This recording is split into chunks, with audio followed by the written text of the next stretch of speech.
Muy bien, vamos a dar inicio a nuestra actividad académica programada para hoy día y donde iniciamos la unidad temática,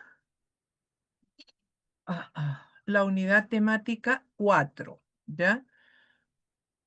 Esta unidad temática que corresponde a, ¿estamos bien ahí?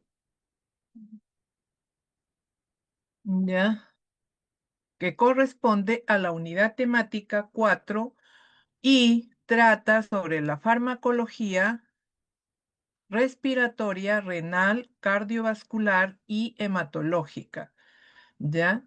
Eh, esta unidad temática tiene como propósito alcanzar estos logros al final de la unidad. Cada unidad temática ahora tiene una duración de 3 semanas, ¿ya? Entonces, esta unidad temática tiene como logro identificar, clasificar y diferenciar los grupos farmacológicos y grupos empleados para el tratamiento de asma bronquial, comprendiendo su mecanismo de acción, indicaciones y reacciones adversas. Asimismo, reconocer y analizar grupos farmacológicos utilizados para enfermedades cardiovasculares, incluyendo, ¿ya? Hipertensión, insuficiencia cardíaca, arritmias, trastornos coronarios, anticoagulantes o la farmacología hematopoyética, ya considerando sus fundamentos terapéuticos y fármacos para el tratamiento de trastornos de la coagulación, que ya me adelanté, anemias nutricionales, evaluando su eficacia y seguridad. Bien. En el primer ítem también, no solamente asma bronquial, también nos vamos a ocupar de otras enfermedades obstructivas de la vía aérea, como es EPOC, farmacología o los fármacos para tratar EPOC. Bien. Eh, otras actividades que están relacionadas tanto con el seminario taller como con la práctica de laboratorio. Todos estos logros van a orientar a una toma de decisiones terapéuticas fundamentadas, resolviendo, como siempre lo hemos mencionado, con eficacia, seguridad, responsabilidad social, la selección de fármacos en función a riesgo-beneficio, costo-beneficio. Y podríamos añadir uno más que sería beneficio-conveniencia.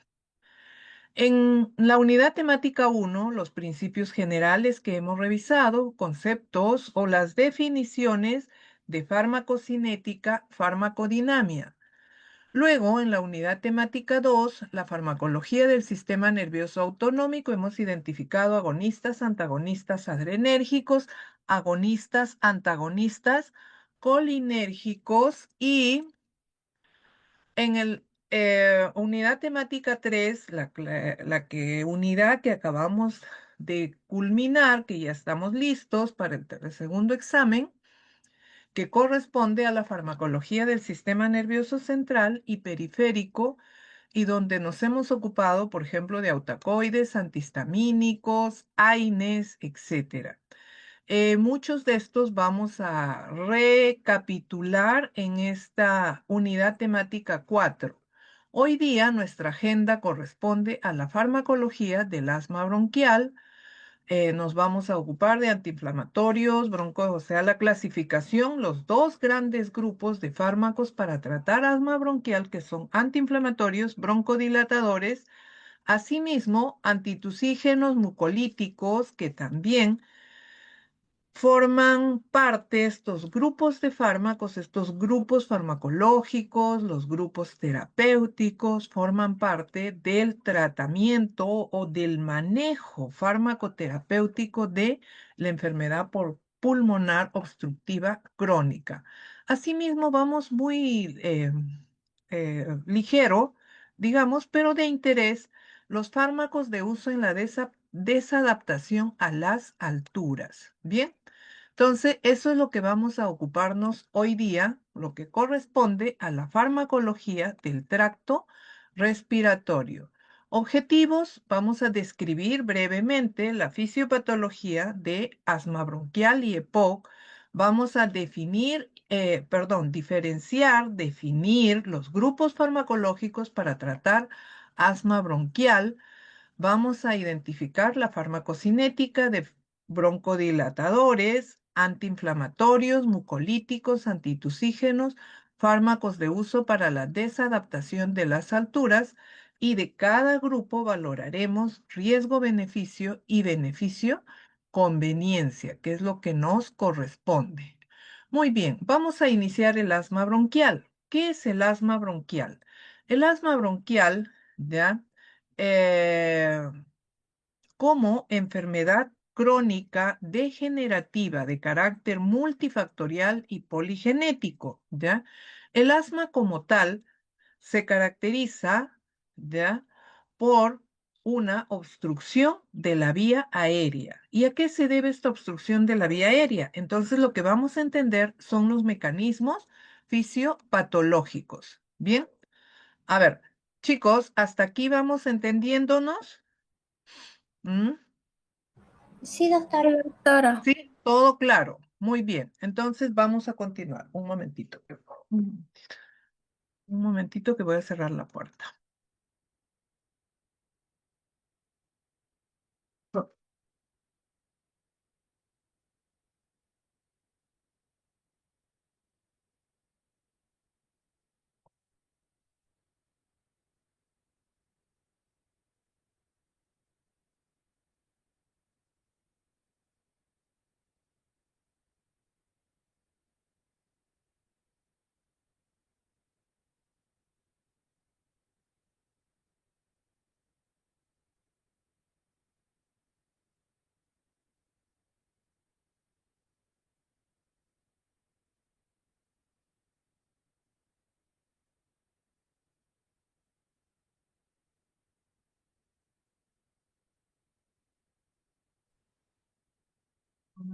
¿Has hecho jugo? No, no, tranquila. Ay, ay, ay. Voy a llevar acá. Después ya desayuno. Tranquila, mamacita. Levántate con calma, ¿ya? Ya después te tomo la presión. Sí.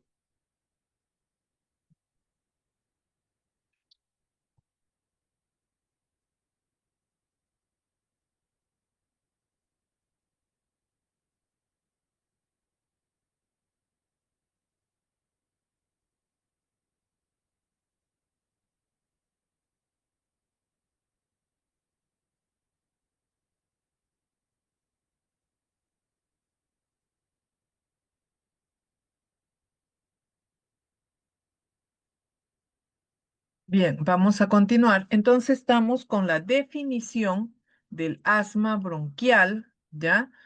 Eh, Aquí vamos a encontrar factores endógenos y factores exógenos que contribuyen con el proceso fisiopatológico, factores desencadenantes de el asma bronquial o de esta obstrucción de la vía aérea, ¿ya? Entonces, aquí vamos a definir lo que es el asma bronquial, vamos a definir cuáles son los factores contribuyentes, cuáles son los síntomas del asma bronquial, ¿ya? Y cómo ya llegamos a la definición del asma bronquial. Bien, a ver, vamos a continuar. Hay varios estudios y quizás sobre asma es donde vamos a encontrar más información, ¿ya? Cada año se publica el estudio GINA, el estudio GENA, ¿ya? GINA, que incluye todos los avances o la evidencia americana y el estudio GENA, toda una evidencia europea, donde tienen esquemas o manejos farmacológicos, farmacoterapéuticos muy conocidos. ¿Existen nuevos fármacos? Sí.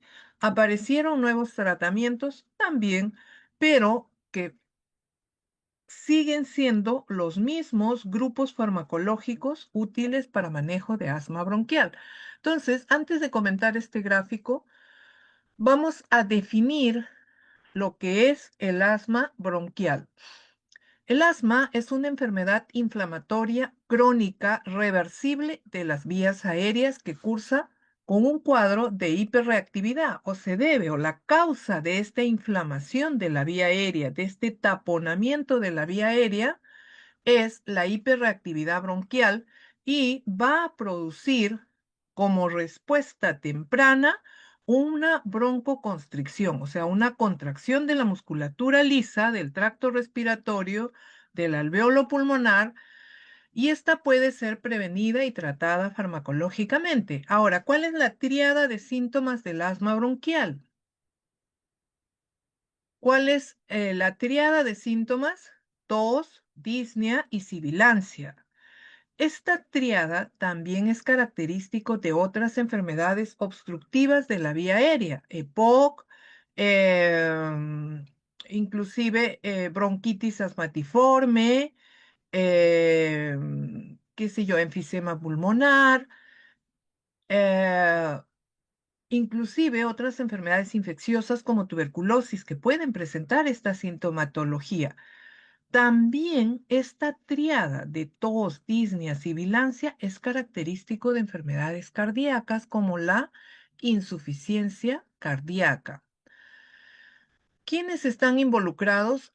Aquí vamos a encontrar involucrados mediadores químicos que van desde histamina, prostaglandinas, leucotrienos, pero también mediadores celulares que son responsables o que son los responsables de la inflamación de la vía aérea, de esta inflamación crónica.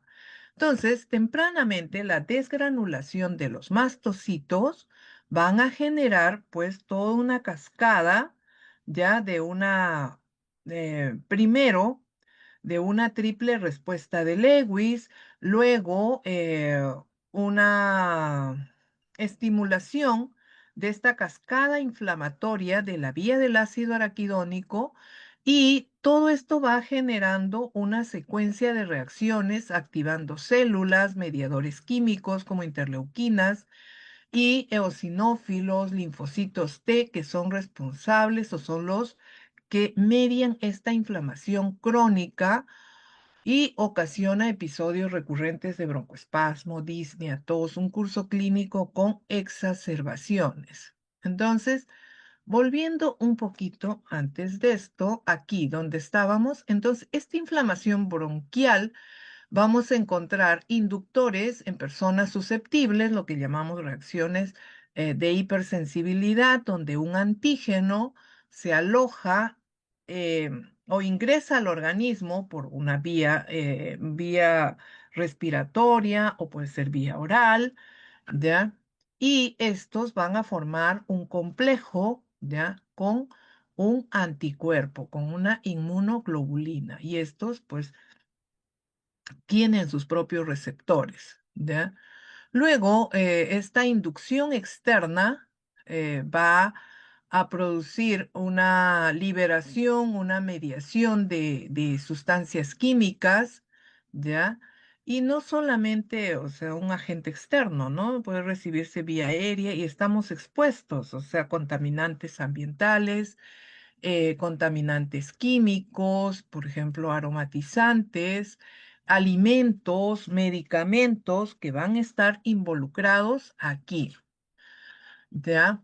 Eh, Luego todo esto ya va a inducir a una cascada inflamatoria de la vía aérea y esta vía aérea va taponándose y va reduciéndose la luz de la vía aérea. Como vemos aquí, ¿ya? Entonces va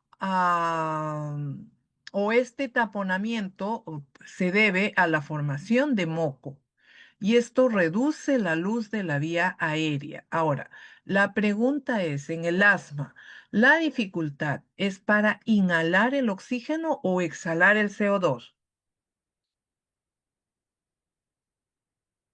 A ver, chicos, inhalar el oxígeno o exhalar el CO2.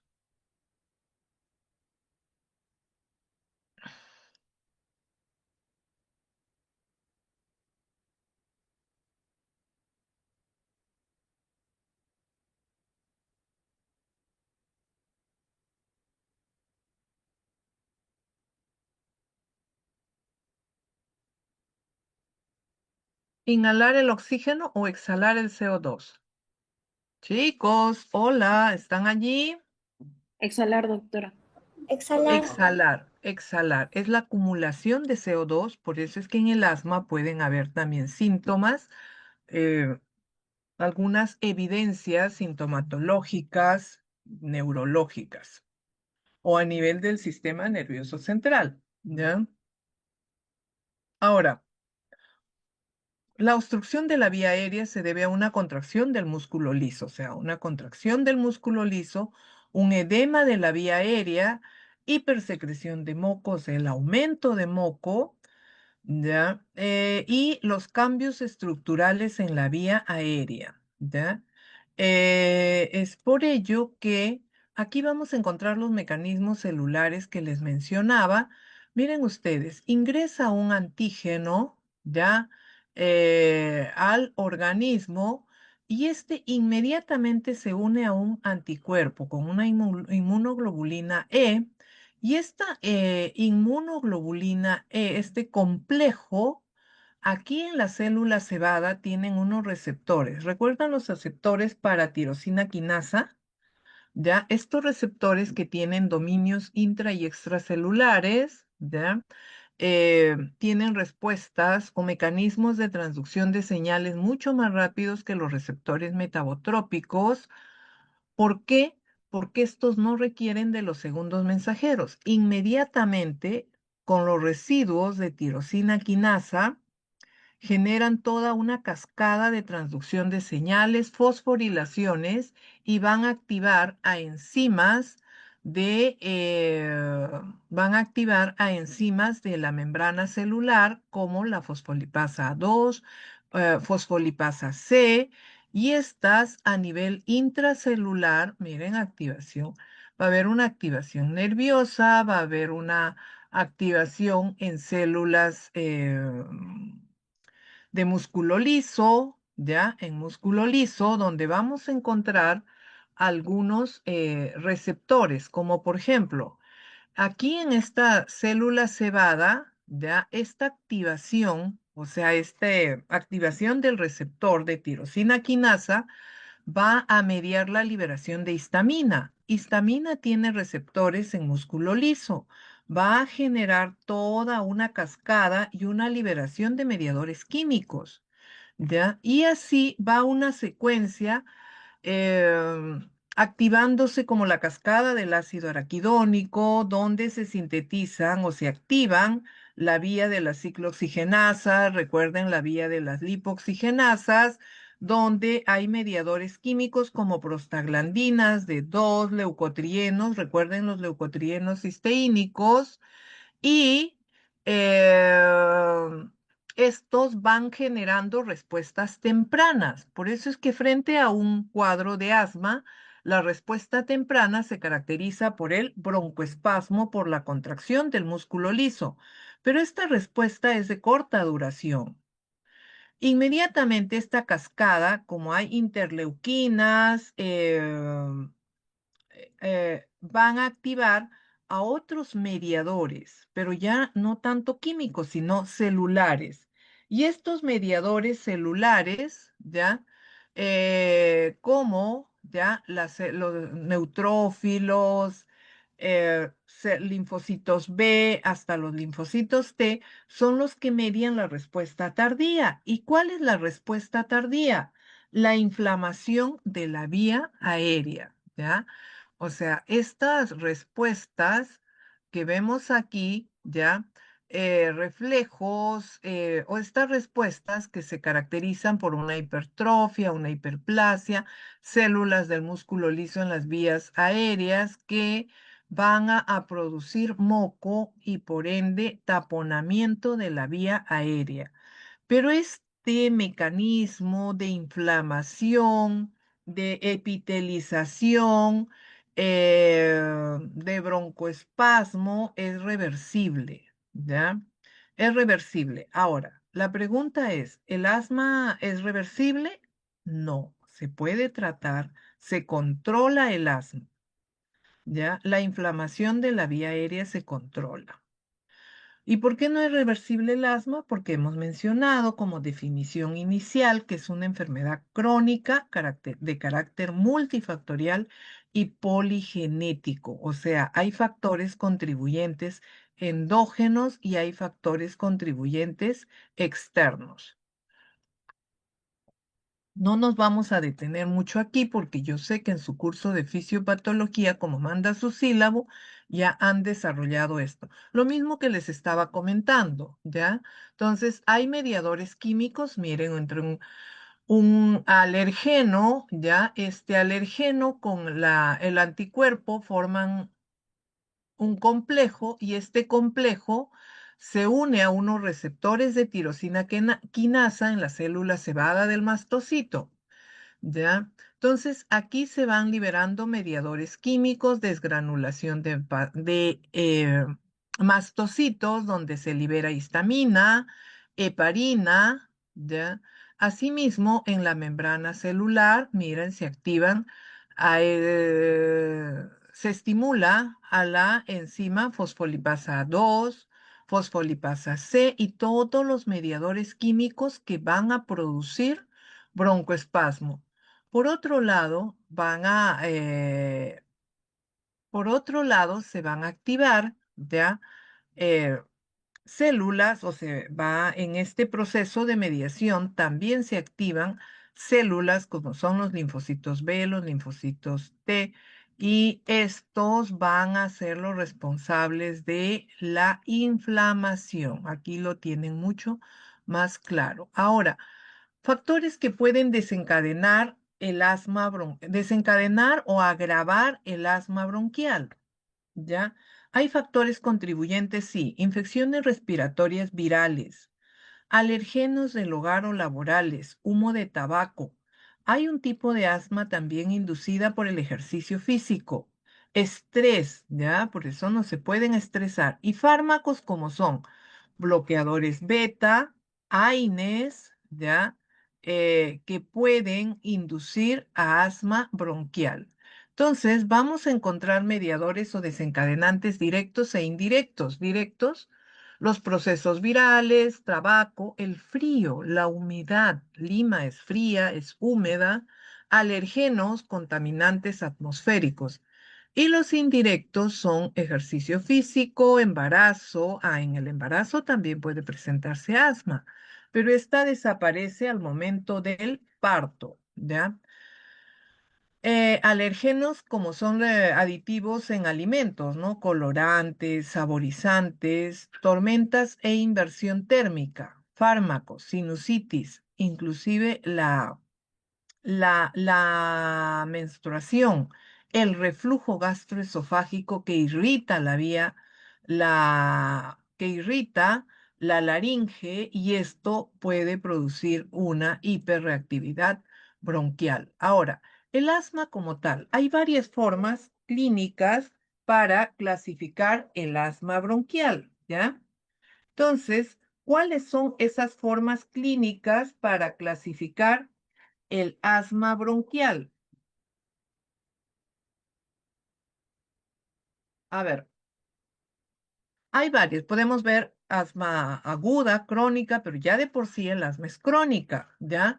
Hay procesos agudos, sí. Un asma intrínseca, extrínseca por su origen, pero en algún momento el asma hacen dos tipos de asma. Entonces, Gema, en su estudio del 2009, propone y que a partir de allí se viene clasificando al asma de manera escalonada, ¿ya? Ey, ey, ey. Ya se viene clasificando al asma de manera escalonada. Bien, entonces vamos a tener cuatro tipos de asma aquí, de acuerdo a su gravedad, a la sintomatología. Un asma intermitente, un asma persistente leve, un asma persistente moderada y un asma persistente grave o severa. Entonces, esto va a calificarse de acuerdo a los síntomas diurnos, medicación de alivio, síntomas nocturnos, limitación de la actividad, si hay limitación de la actividad física, de la actividad cotidiana, función pulmonar, ¿ya? La evaluación del volumen expiratorio forzado en el primer minuto, ¿ya? Y las exacerbaciones, por cuánto tiempo se dan estas. Entonces, los síntomas aquí pueden ustedes visualizar, ya no hay 2 días o menos a la semana, más de 2 días a la semana, síntomas diarios y síntomas continuos. Entonces, ¿en cuál de estos estadios, por ejemplo, se limita la actividad física? En esta de acá, en el asma persistente grave, se limita la actividad física. Si son niños, hay deserción escolar y si son adultos, deserción laboral. ¿Ya? Ahora, exacerbaciones, y esto vamos a verlo para entender luego el tratamiento. Ninguna, una o ninguna al año, dos o más al año, dos o más al año. Esto es importante entender para plantearnos que lo que viene a continuación, los objetivos terapéuticos, los objetivos para el manejo de asma bronquial. En el dominio control actual, prevenir los síntomas diurnos y nocturnos y los síntomas post ejercicio físico. Uso de agonistas beta 2 de acción corta, no más de 2 días a la semana o no más, o a necesidad. Mantener la función pulmonar normal o muy cerca a lo normal, sin restricciones en la vida cotidiana y cumplir con las expectativas del paciente y su familia. En el dominio de riesgo futuro, prevenir exacerbaciones y la mortalidad temprana, minimizar la pérdida progresiva de la función pulmonar y evitar los efectos adversos, ¿ya? Evitar los efectos adversos del tratamiento. Entonces, ¿cuáles son los grupos farmacológicos y terapéuticos del asma bronquial? Tenemos a los broncodilatadores y a los antiinflamatorios. ¿Quiénes son los broncodilatadores? Los agonistas adrenérgicos, antagonistas colinérgicos muscarínicos y las metilsantinas. Los antiinflamatorios, tenemos aquí aquellos que previenen la inflamación de la vía aérea. ¿Y a quiénes encontramos? ¿Cuáles son los antiinflamatorios más, digamos, más potentes? ¿Cuáles son los antiinflamatorios más potentes? ¿Mm? Eficaces y potentes podríamos señalarlo. ¿Mm? Chicos. Ketoprofeno. Ketoprofeno. Ya, es un AINE el ketoprofeno, pero hemos visto que los AINES son inductores de asma. ¿Mm? Entonces, los antiinflamatorios más potentes, útiles en asma, pero a los cuales también se los ha satanizado, son los glucocorticoides. Siguen siendo los mejores antiinflamatorios para el manejo de asma. Ahora, ¿cuál es la importancia aquí? Me pueden decir, no, pero yo he leído que los glucocorticoides producen RAMs como altera el crecimiento y desarrollo, ya el sobrepeso, inclusive retardo en el crecimiento y desarrollo de niños, si no es bien manejado. Entonces, esto hace que estos fármacos hayan sido, pues, hasta cierto punto, relegados en su uso cuando es importante la administración de glucocorticoides. Antileucotrienos aparecieron después con la finalidad de desplazar a los glucocorticoides, ¿ya? Pero, eh, ¿qué encontramos aquí? Que su utilidad es muy selectiva, ¿ya? Y Las cromonas, que son de acción local, no son, digamos, o no revierten un broncoespasmo, no reducen la inflamación, pero sí son muy buenos como eh, antialérgicos y la vía de administración ayuda. Muy bien. Ahora vamos a referirnos a los grupos de fármacos, ¿ya? A los grupos de fármacos vamos a identificar a los broncodilatadores. Habíamos visto que broncodilatadores son tres grupos: agonistas adrenérgicos, antagonistas colinérgicos muscarínicos y las metilsantinas, ¿ya? Y las metilsantinas. Ahora, a ver, vamos a ver y vamos a empezar con los agonistas beta adrenérgicos. Los agonistas de receptores beta 2 adrenérgicos o llamados selectivos tenemos a salbutamol, levarbuterol, salmeterol, formoterol, ya indacaterol. Y los agonistas de receptores beta 2 adrenérgicos no selectivos: metaproterrenol, isoproterrenol, epinefrina, ¿ya? Eh, ¿Por qué encontramos selectivos y no selectivos? ¿Y cuáles serán los de elección y por qué? ¿Ya? Ahora, los broncodilatadores de uso en asma y EPOC varían en su rapidez y tienen un periodo de latencia variable, ¿ya? Por ello, es importante entender la acción y la duración, o sea, la afinidad por el receptor y la duración de su efecto. Aquí tenemos a los agonistas beta 2 selectivos inhalados de acción corta. Son, digamos que los más importantes en el manejo de asma, sin dejar de lado que los agonistas beta 2 de acción prolongada, ¿ya?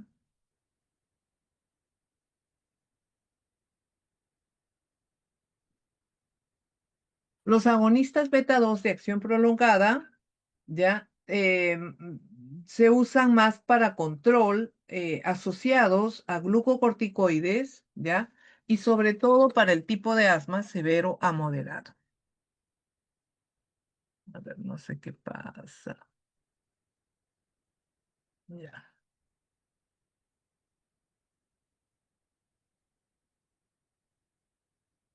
Ahora, ¿dónde actúan los broncodilatadores? Sobre todo los agonistas beta 2. ¿Dónde van a actuar?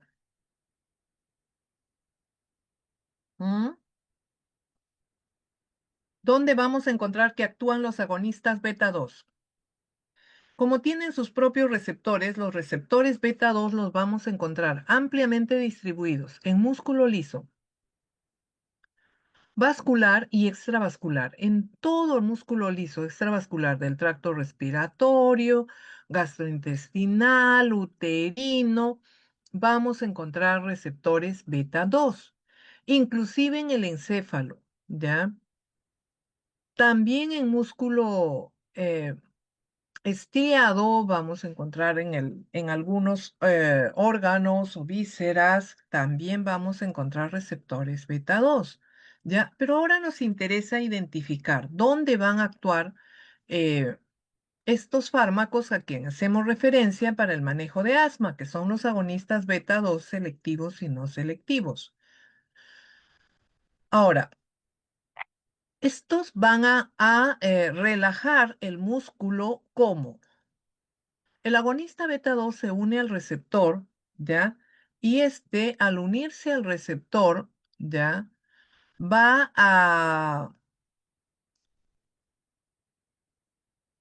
va a desencadenar toda una cascada intracelular, donde vamos a encontrar segundos mensajeros, mediadores químicos. El primer mediador químico o componente celular es la enzima adenilciclasa. Esta va a activar y la conversión del ATP en AMP cíclico, ¿ya? Y el AMP cíclico es un segundo mensajero. En este caso, este segundo mensajero va a fosforilar proteínquinasas independientes de calcio, Otras pueden ser dependientes de calcio y activan a proteínas contráctiles. ¿Quiénes son las proteínas contráctiles? ¿Mm? ¿Quiénes son las proteínas contráctiles?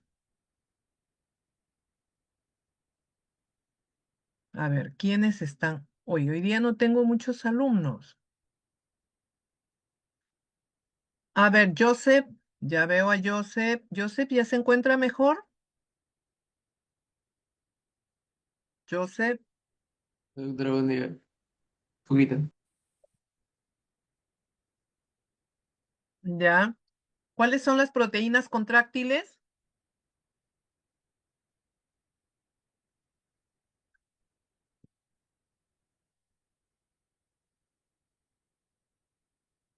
A ver, Cristian.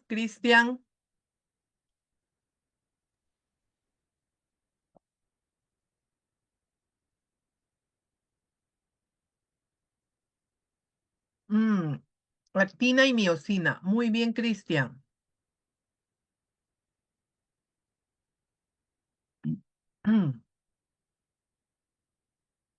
Entonces, en este caso, como aquí en la fosforilación de proteínquinasas se activan, ya, o sea, estas proteínquinasas son independientes de calcio, ¿ya? Entonces, inhiben actina y miosina. Y al inhibir actina y miosina, el músculo liso se relaja. Por eso es que la respuesta aquí de los broncodilatadores es que relajan a la musculatura lisa. Y al relajar a la musculatura lisa, ¿ya? Se media la broncodilatación. O sea, el bronquio se dilata. Por eso es que estos responden frente a una broncodilatación, a un broncoespasmo, como relajando al músculo liso para eh, reducir estos síntomas, ya como la incapacidad para exhalar el CO2, ¿ya? Ahora, a ver, pasamos de aquí. Entonces, los fármacos, en el manejo de asma, los fármacos tienen una peculiaridad especial. ¿Y cuál es esta? La vía de administración. Se administran de preferencia por una vía, ¿ya? Inhalatoria. Y esta vía inhalatoria tiene ciertas características, ¿ya? Nicole, Nicole, Sí, doctora. ¿la vía inhalatoria es una vía tópica o una vía sistémica? Em, em, una vía tópica.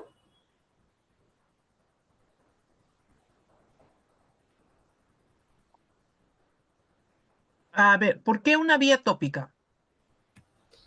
em, Porque va a hacer contacto con la mucosa de la vía respiratoria.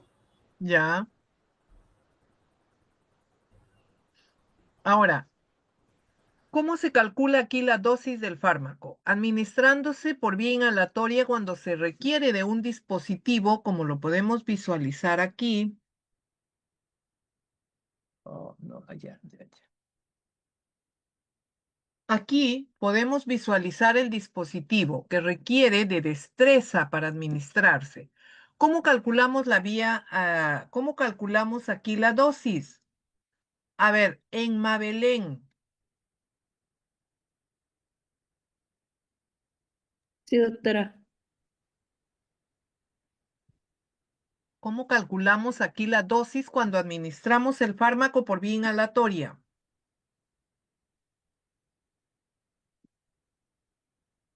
Am, A ver, chicos, ¿cómo vamos a calcular aquí la dosis?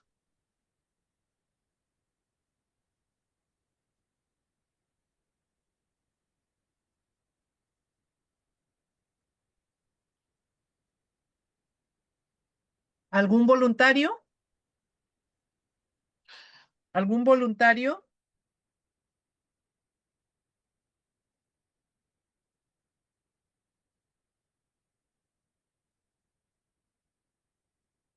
A ver, ¿cómo calculamos aquí la dosis? Chicos, en este caso, aquí, este dispositivo requiere de destreza, ¿ya? Eh, la dosis o la cantidad de fármaco administrada, como es una vía local, es una vía tópica, ¿ya? Y es la vía de elección para el tratamiento del asma bronquial y de otras enfermedades obstructivas, ¿ya? Entonces se calcula la cantidad de fármaco por los puff, ¿ya? O sea, cada disparo tiene una cantidad de fármaco. Por ejemplo, en salbutamol se dice que cada disparo, ¿ya? Contiene 80 miligramos a 100 miligramos de, microgramos, perdón, microgramos de salbutamol, ¿ya? Pero de esta cantidad administrada, y cuando se utiliza bien el dispositivo, el 20% alcanza los alvéolos pulmonares. Por ejemplo, si yo administré 100 microgramos, ¿cuál es la cantidad que llega a los alvéolos pulmonares? Perdón, 100 microgramos, ¿cuál es la cantidad que llega a los alvéolos pulmonares? 20 microgramos. Y esos 20 microgramos relajan la musculatura lisa del tracto respiratorio. Y el resto del fármaco se deglute. Se deglute y llega al estómago y por ende se metaboliza en el hígado y tiene una respuesta tardía. Pero es una cantidad mínima, sí, pero puede producir una respuesta, ¿ya? Va a producir una respuesta. Por eso es que el régimen de administración, ¿ya? De estos fármacos no varía por la vía, ¿ya? Todas las vías van a tener un mismo régimen entre cada administración, ¿ya? Ahora, ¿se administran estos fármacos por vía sistémica? Sí, por vía oral, por vía parenteral. Si administramos, por ejemplo, salbutamol por vía oral, vamos a administrar 4 miligramos, ¿ya? Y esta es una cantidad, si comparamos con los 100 microgramos que vamos a administrar por vía inhalatoria, esto hace que reduzca en gran proporción la presencia de reacciones adversas. Se minimiza las RAMS. ¿Por qué? Por cantidad de fármaco administrada, sobre todo RAMS de tipo A. Bien, entonces aquí esta gráfica revela muy bien cuál es el rol, cómo se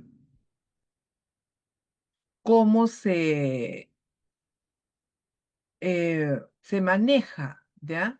La vía inhalatoria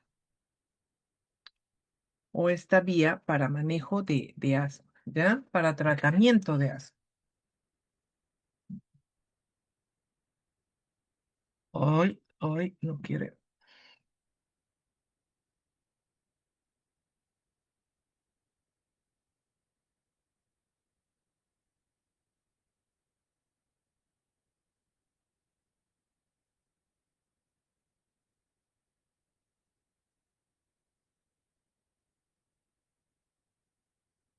Bien,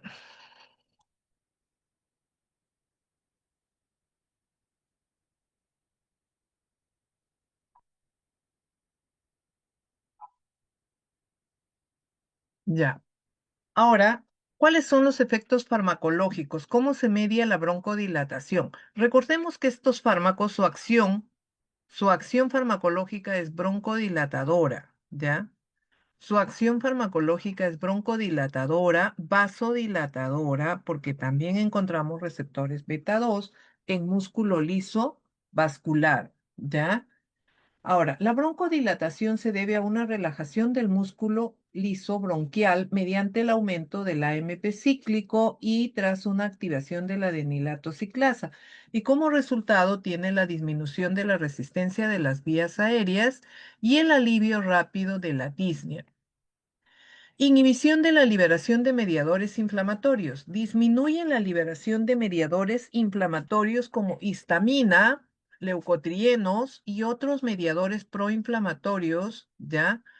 como mastocitos basófilos. Aumento del aclaramiento mucociliar. Mejoran el movimiento ciliar del epitelio bronquial y facilitan la eliminación, ¿ya? de secreciones, reducción de la permeabilidad capilar, efectos extrapulmonares. También hay respuesta cardiovascular, sí, por el dicho, tiene una acción vasodilatadora, ¿ya? Puede haber una taquicardia leve, por mucho que tengamos a los receptores que son selectivos, por ejemplo, en este caso, beta 2, ¿ya? Puede que por dosis o porque aumenta la concentración plasmática por cualquier factor que escapa al manejo terapéutico, ya podemos administrar dosis terapéuticas, pero puede alcanzar concentraciones superiores a las terapéuticas y esto puede producir una estimulación beta 1 y presentar pues respuestas de beta 1 a nivel del corazón como taquicardia, arritmia. Metabólicos por incremento de glicemia y reducción de potasio sérico, hipocalemia, y musculares, también hay respuestas musculares porque vamos a encontrar receptores beta 2 en músculo estriado y se va a presentar un temblor fino, ¿ya? Las respuestas de los agonistas beta 2, ¿ya?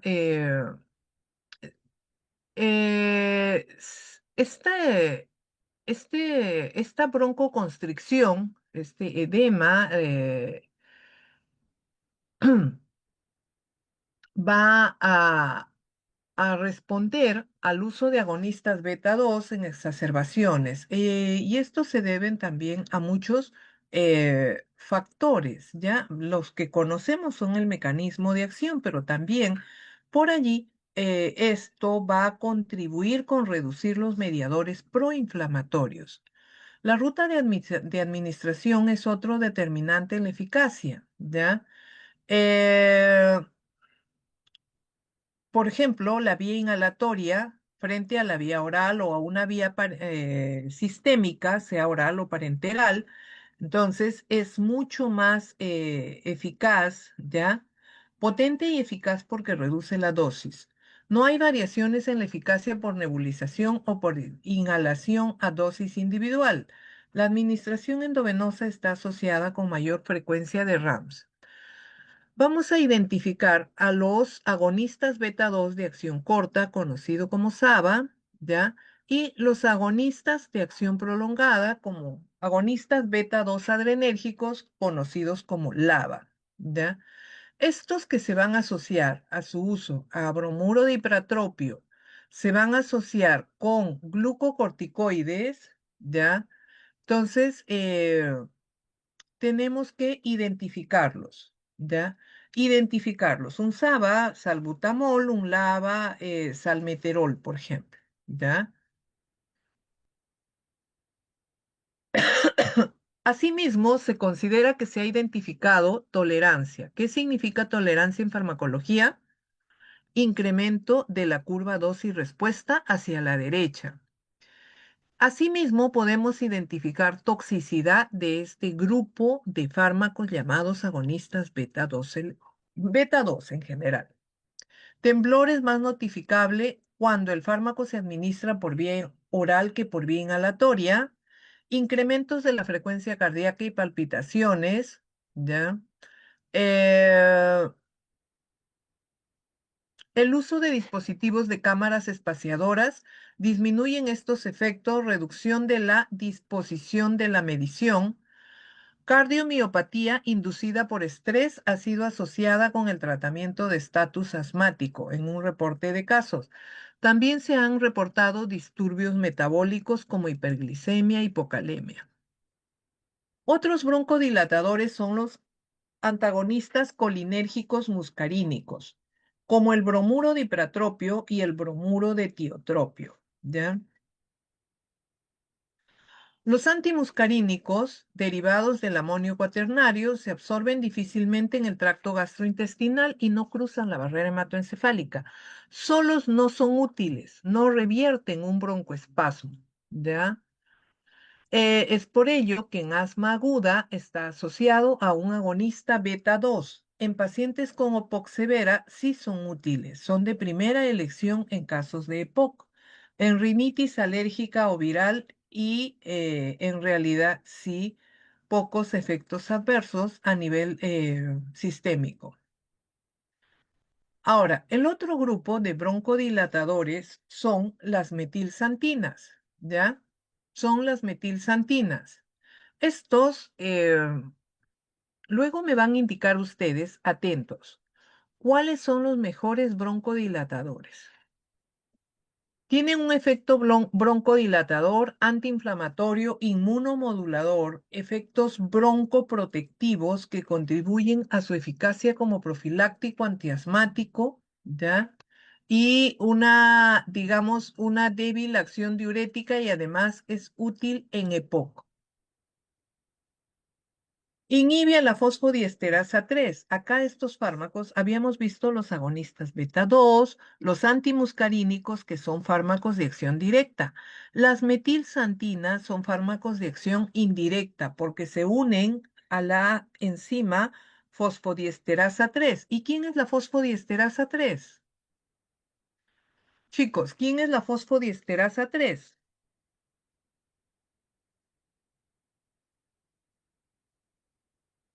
Ah,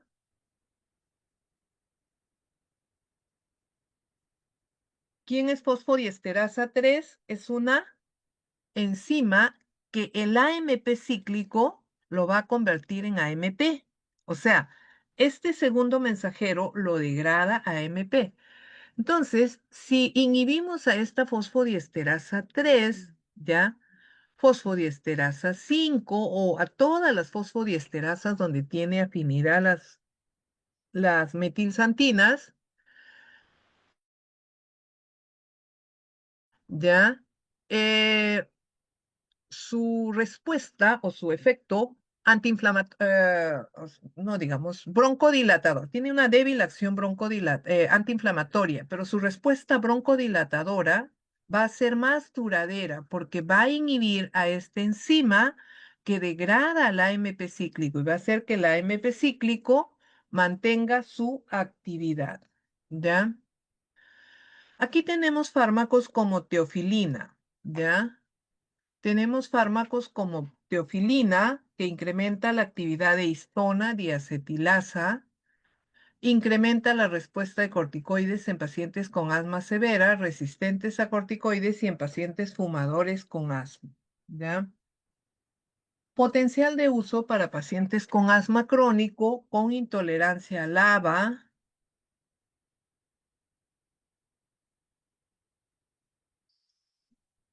¿Ya?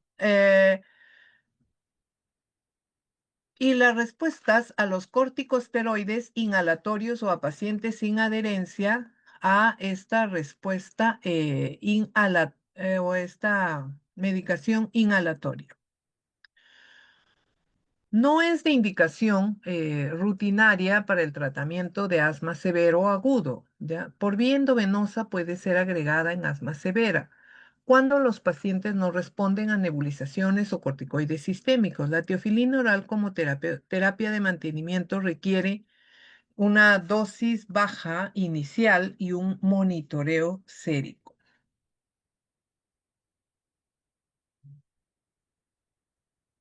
A ver, las acciones de la teofilina tenemos broncodilatación, estimulación del sistema nervioso central, sobre todo del tálamo óptico, ¿ya? O del tálamo hipotálamo, ¿no? Donde encontramos el centro respiratorio. También ya a través de la estimulación en el sistema nervioso central se incrementan las descargas adrenérgicas y hay respuestas a nivel cardiovascular y una débil acción diurética. ¿Por qué? Porque también tiene afinidad por receptores de adenosina, ¿ya? Pero esta, digamos, débil acción, ¿ya? No lo hace útil, ¿ya? Entonces, aquí estamos observando que en los bronquios se relaja la musculatura lisa bronquial En el sistema nervioso central hay un aumento moderado en el estado de alerta si hay una hiperactividad. Y a nivel cardiovascular, una acción inotrópica y cronotrópica positiva relajan al músculo liso vascular, a excepción, siempre hay una excepción en el cerebro, y disminuye la viscosidad de sangre. En el músculo estriado mejora la contracción, se reduce la fatiga del diafragma y estimula la secreción gástrica, o sea, aumenta la liberación de eh, ácidos y pepsina. Aquí encontramos los beneficios de teofilina, ¿ya? Y estos que actúan inhibiendo a la fosfodiesterasa 3, diría yo 3, 4 y 5, por ello la estimulación del sistema nervioso central, pero aquí encontramos células inflamatorias, ¿ya? Células, digamos, estructurales, ¿ya? Que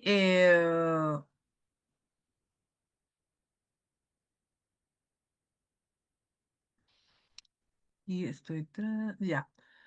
Aquí ya hablamos de una reduce el riesgo de inflamación, o sea, eh, estas metilsantinas, ¿ya?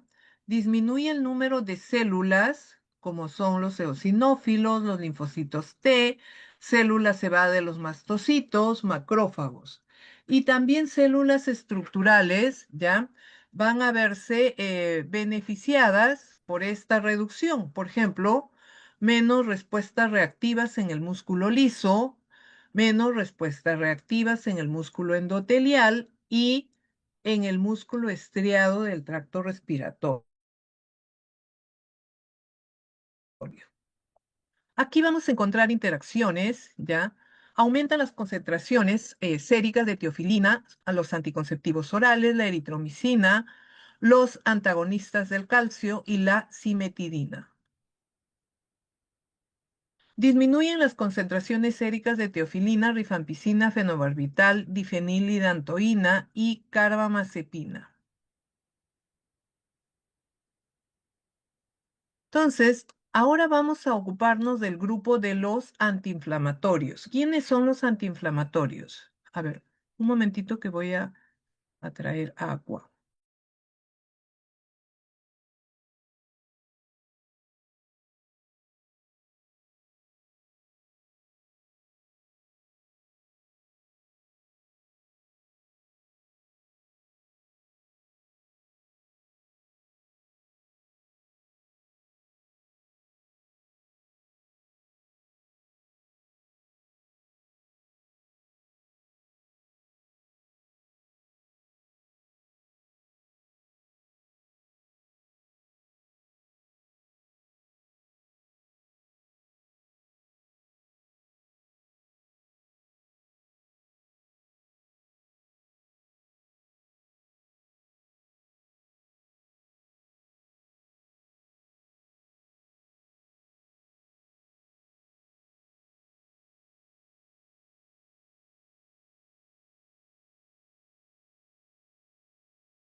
Vamos a continuar, ¿ya? Vamos a continuar, chicos. Entonces, ahora vamos a ocuparnos de los antiinflamatorios, ¿ya? De los grupos de antiinflamatorios. En especial, nos vamos a ocupar ahora de los glucocorticoides. ¿A quiénes encontramos dentro de los antiinflamatorios? ¡Ay, qué frío! Ya. ¿A quiénes vamos a encontrar, ya?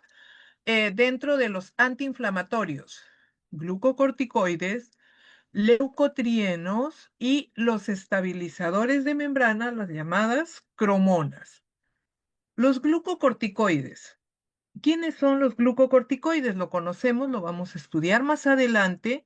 Ya a este grupo de fármacos se va a estudiar en la siguiente clase, un poco más ampliamente, pero ahora nos vamos a ocupar de ellos.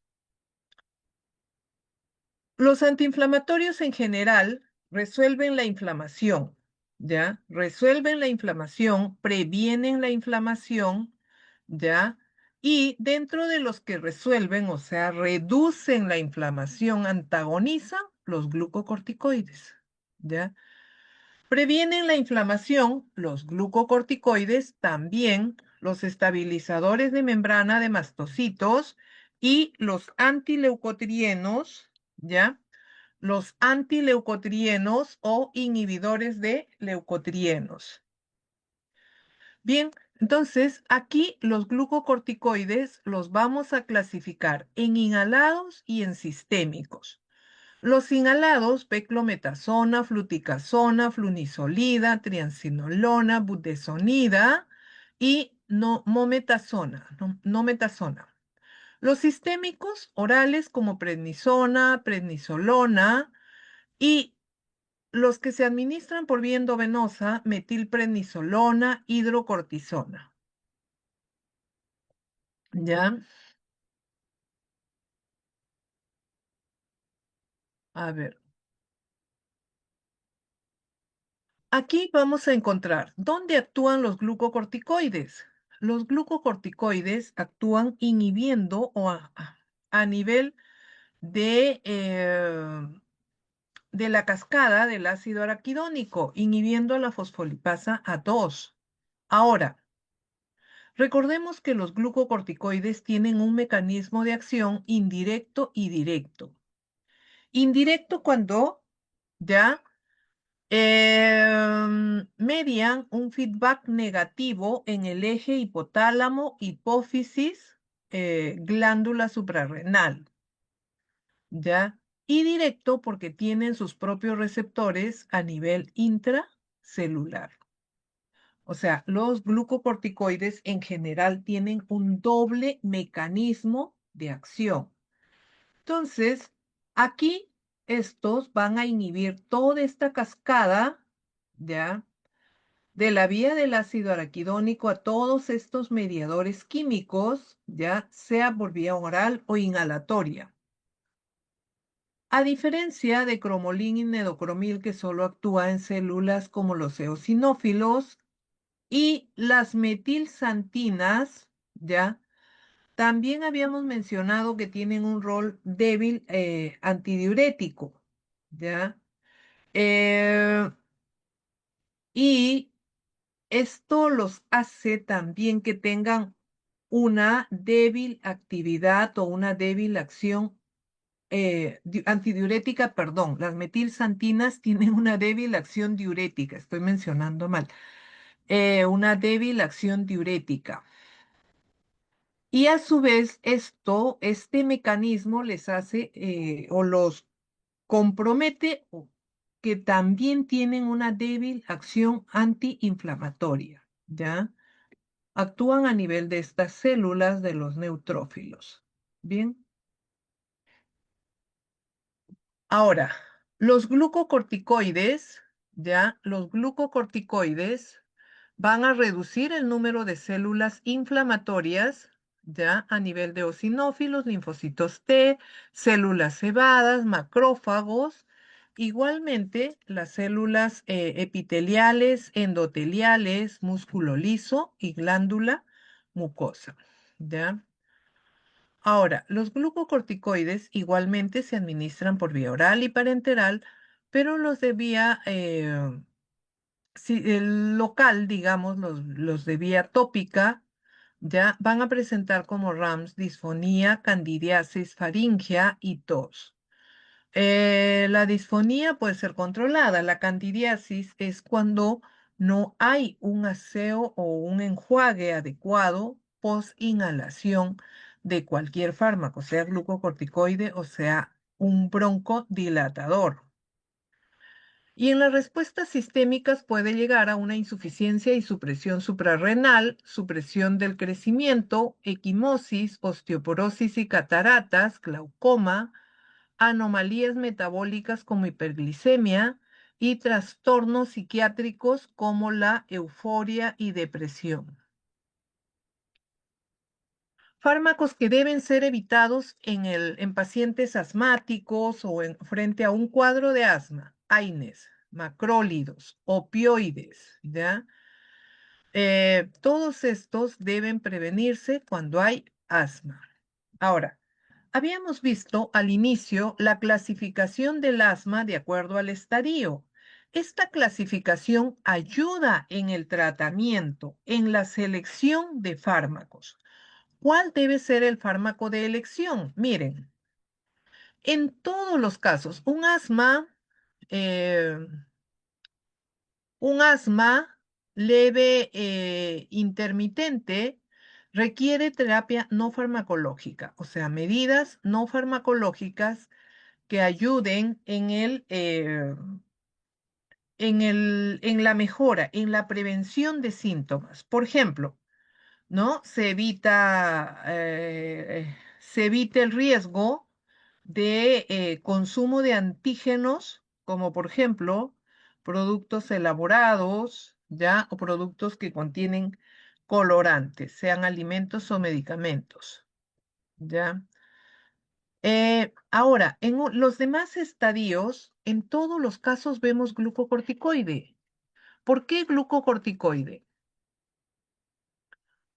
El glucocorticoide es uno de los mejores antiinflamatorios, pero ahora yo puedo decir, pero ¿qué difiere si todos reciben lo mismo? ¿Dónde está la diferencia? ¿Dónde está la diferencia? En las dosis. En la dosis. Muy bien. ¿Quién me lo dijo? 20 hoy día. ¿Quién me lo mencionó? A ver, levanta la Bárbara Peralta, manito. Perdón. Bárbara Peralta, Melanie, doctora. Muy bien. Melanie tiene hoy día su estrellita, ¿ya? Muy bien.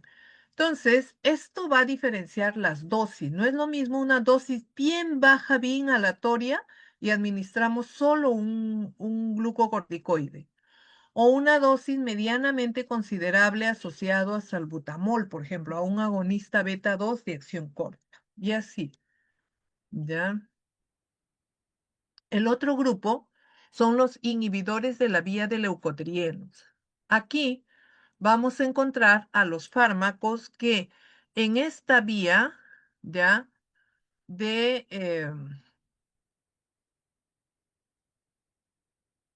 no lo estoy encontrando. Bueno,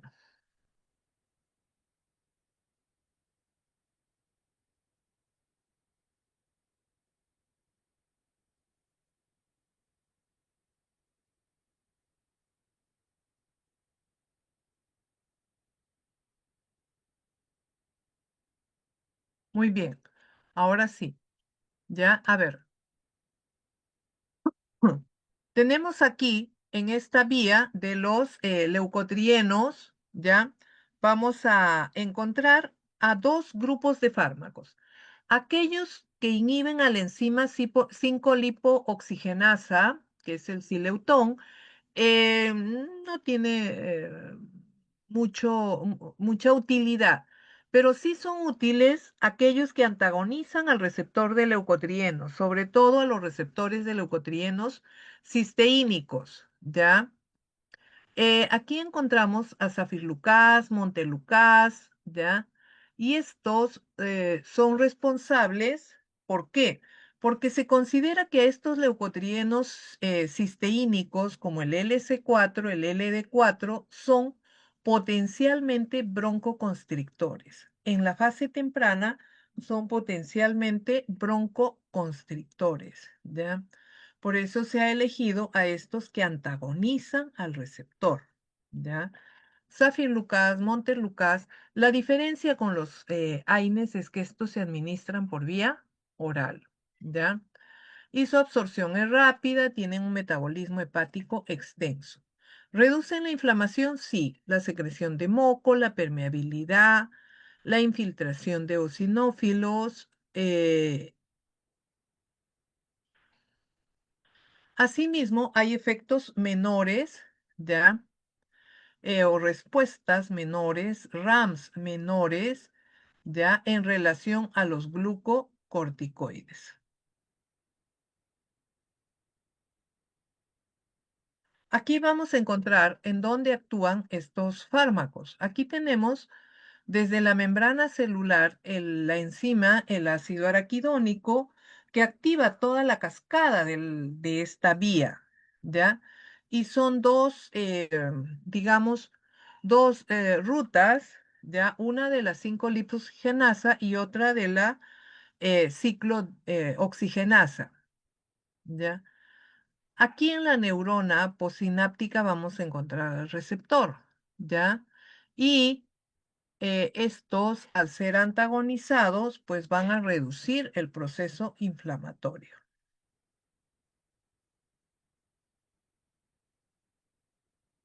Muy bien, entonces van a mejorar la inflamación, contribuyen con la broncodilatación y reducen las secreciones. Sileutón, como les había mencionado, es un inhibidor de la lipoxigenasa, administrado también por vía oral, ¿ya? Va a ser útil en la prevención eh, va a ser útil en la prevención sobre todo de un asma leve a moderada o un asma inducida por el ejercicio. ¿Cuáles son los efectos farmacológicos del sileutón? El síndrome gripal. Esto creo que es una limitante. Mareo, cefalea, eleva los niveles de enzimas hepáticas eh, y inhibe al CYP1A2, la teofilina, aumenta y el CYP3A4 ya que se encuentra en estudios de warfarina, ya, o sea, donde estos, ya, el CYP A2, o sea, la inhibición aumenta la teofilina, pero el CYP3A4, ya, va a aumentar concentraciones de warfarina. Bien. Ahora, vamos a ver a los estabilizadores de la membrana de los mastocitos, ¿ya? Cromolín y nedocromil. Estas células cebadas de los mastocitos, al inhibir o estabilizar la membrana aquí, sobre todo aumentando el potasio intracelular, estas células cebadas inhiben a la respuesta temprana. En eosinófilos también va a haber una respuesta tardía. Inhiben el flujo de calcio en mastocitos, la liberación de histamina, de leucotrienos, prostaglandina D2, factor quimiotáctico, y por ende previenen la broncoconstricción, ¿ya? Previenen la broncoconstricción provocada por una bradiquinina. No son, digamos, útiles solos, ¿ya? Tampoco son útiles cuando ya se diagnosticó de asma, ¿ya? Por eso señala como RAM que no son broncodilatadores, bloquea la broncoconstricción por ejercicio, alergenos, aspirina, polvo, humos, ¿ya? Administrados profilácticamente y reducen síntomas y la necesidad de broncodilatadoras en un asma crónica, en un asma perenne, ¿ya?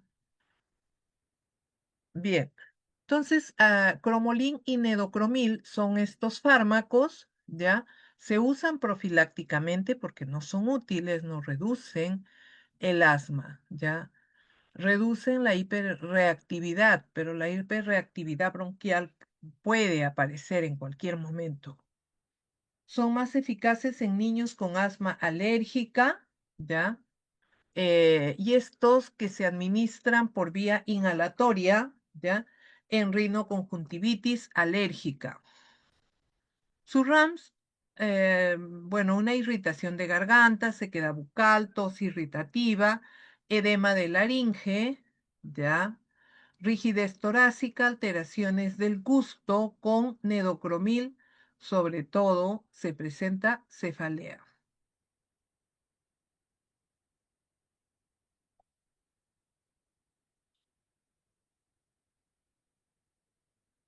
Otros fármacos para tratar asma bronquial tenemos al omalizumab.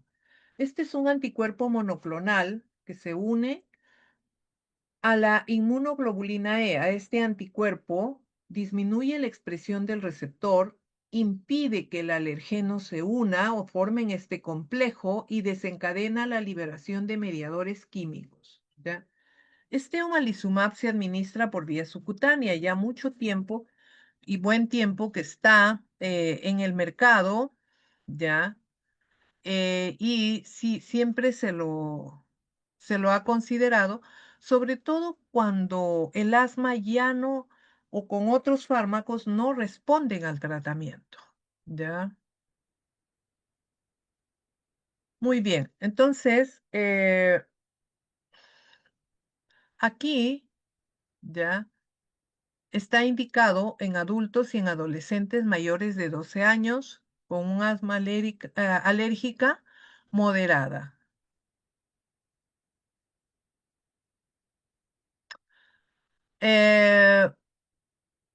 Administrar por 10 semanas reduce notablemente los niveles de inmunoglobulina E y las respuestas broncoconstrictoras temprana y tardía a la exposición de antígenos, ¿ya?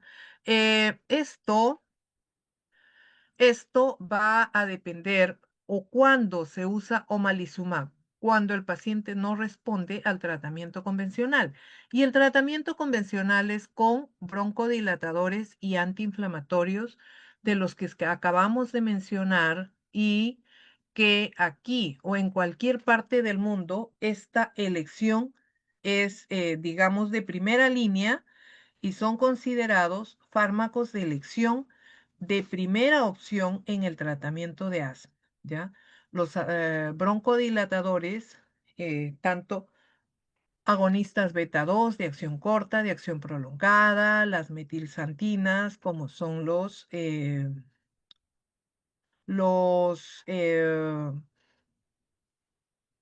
digamos que aquí, ¿ya? Estas, cuando ya pues no hay una alternativa, entonces tenemos a este anticuerpo monoclonal, ¿ya? Hay respuestas broncoconstrictoras, ¿ya? A otros alergenos, a otros causantes endógenos. Recordemos que el asma es multifactorial y es poligenética, o sea, hay una carga genética también dominante, ¿ya? Eh, Aquí encontramos ya donde va a actuar el omalizumab, ¿ya? Ahora vamos a ver la enfermedad pulmonar obstructiva crónica. ¿Qué es EPOC? ¿Ya?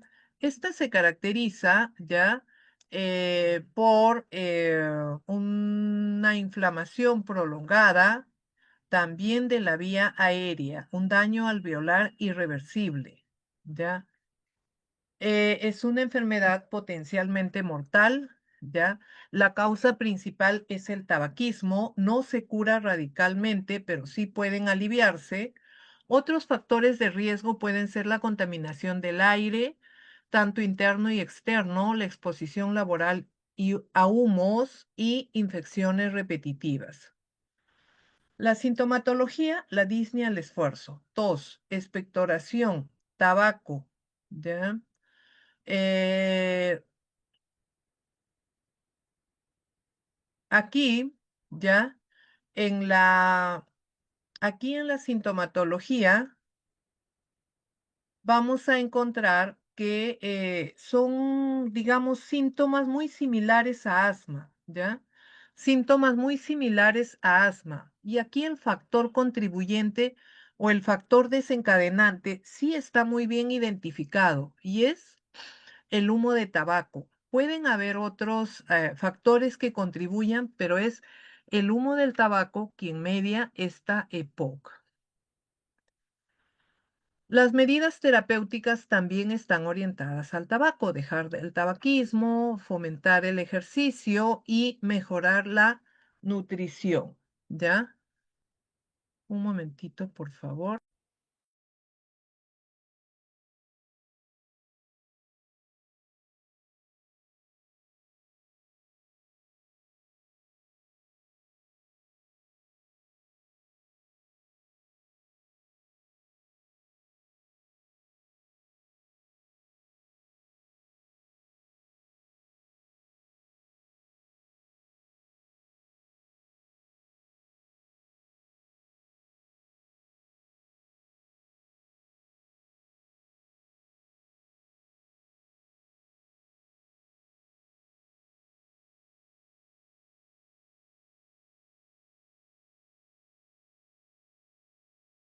A continuar, ¿ya?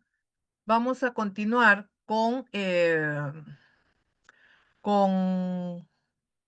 con esta clase para culminar con la enfermedad pulmonar obstructiva crónica más conocida como EPOC. Ahora, ¿cuál es el tratamiento? Aquí encontramos el tratamiento muy similar. Agonistas beta 2, vía inhalatoria, anticolinérgicos. Aquí sí el anticolinérgico es de primera elección.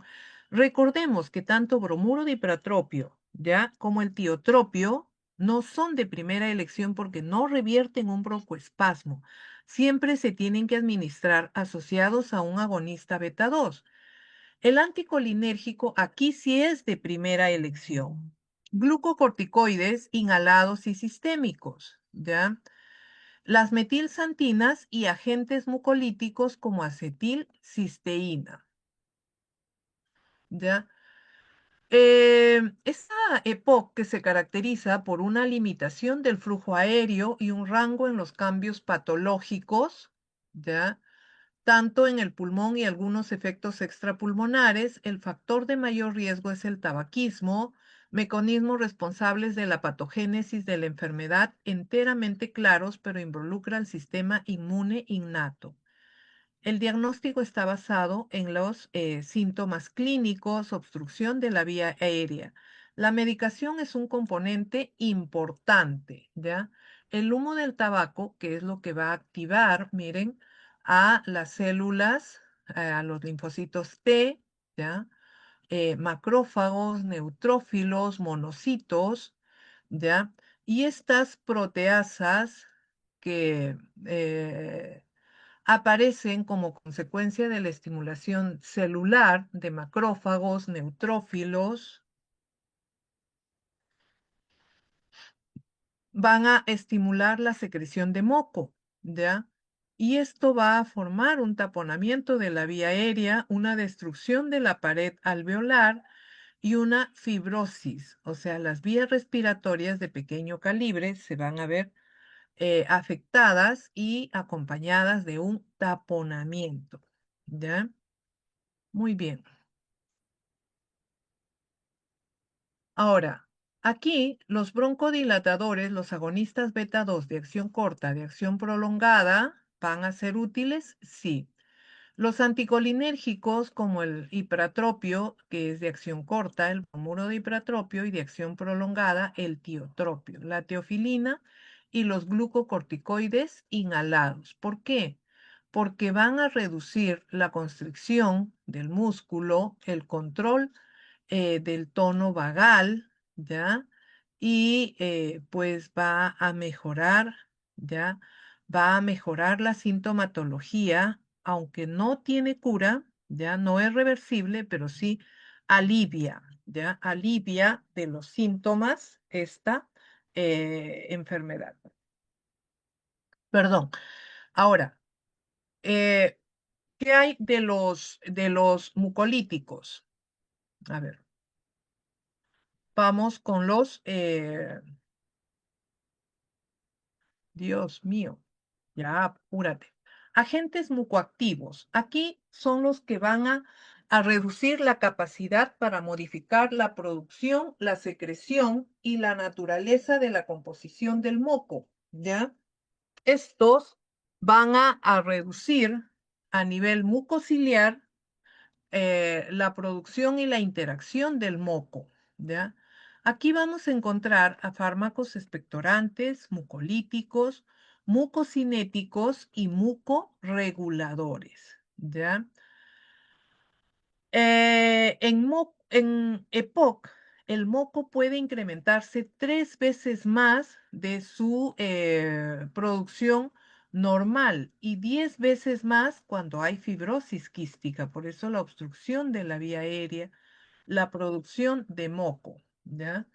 Los agentes mucoactivos vamos a encontrar broncodilatadores y antiinflamatorios. Dentro de los broncodilatadores, los agonistas beta 2 los volvemos a encontrar. Los anticolinérgicos, que son anticialogogos, o sea, los que producen la secreción, aumentan la secreción. Las metilsantinas, ¿ya? Inhibidores de fosfodiesterasa específicos, ¿ya? Como roflumilaz, que es un derivado biológico, y glucocorticoides inhalados que actúan como mucorreguladores, controlando la inflamación y la causa de la hipersecreción. Los mucolíticos encontramos acetilcisteína, carbocisteína y erdosteína. Acetilcisteína es el más conocido. Modifica, fluye, licúa el moco, ¿ya?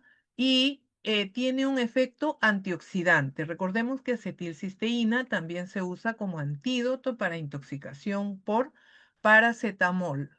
Los beneficios clínicos son aún inconsistentes, ¿ya? Modestos y con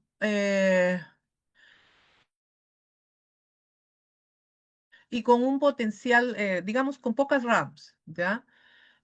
Ojalá tengamos más estudios. Todos estos fármacos no tienen digamos, una sostenibilidad de evidencia clínica, ¿ya? Es muy pobre su evidencia clínica.